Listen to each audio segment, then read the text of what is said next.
So I'm here with Chris Carolei, linebacker for the Marist Foxes. So you guys made a cross-country trip to San Diego last week and had another tough loss. What does that mean for this team to come back home on the bye week and recover to get ready for an undefeated Dartmouth team? So we're taking this week to prepare a lot for the next couple games. We're using this week to recover. We're using this week to really hone in on a little task that we're missing out on, because all of the games have been separations by little minute details that we're here to fix now. Preparing. A lot of film work is done this week too, and just preparation, because we have all this time to watch the film of Dartmouth and then the next couple opponents. So it's really a week to catch up on everything. So looking back on that film from last game and looking forward to the Dartmouth game, what are some of the things you guys picked out so far this week on what you need to do better as a team? So on the defensive side, we were pretty happy with everything. I mean, we weren't happy with everything, but there was small little mistakes that we made, such as blown coverages, and blown coverages are going to happen throughout the game, and you want to limit those.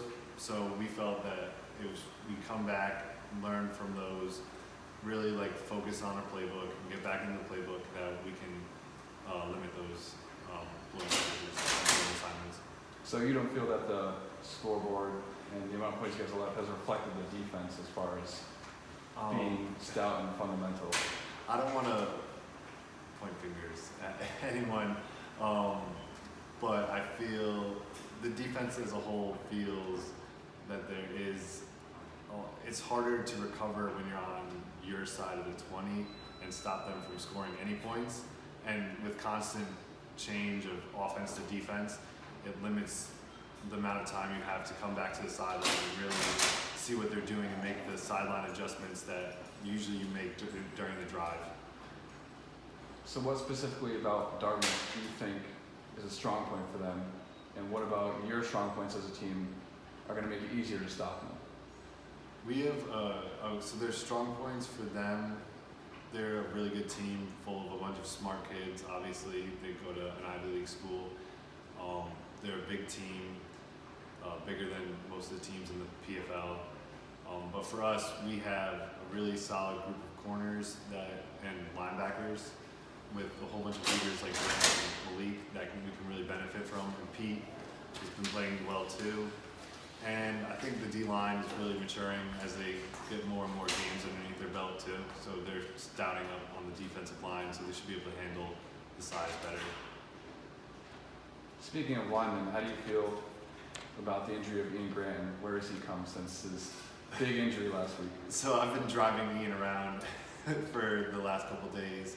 I drove him to McDonald's last night because he thought we had a class and the class got canceled. I feel really bad for him. He's one of my close friends. And it's been really tough for him to get in and out of cars. And it's forced a lot of freshmen to really pick up, or not freshmen, but sophomores to pick up the slack that losing starting right guard causes to the offensive line. And lastly, your guys' record is 1-4 at this point. So what do you think is the biggest key to turn around your season going into your 6th game of the year?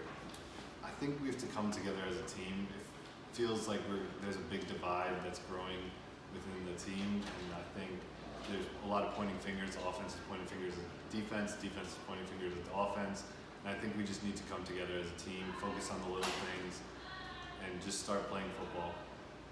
All right, thanks, Chris. Yep.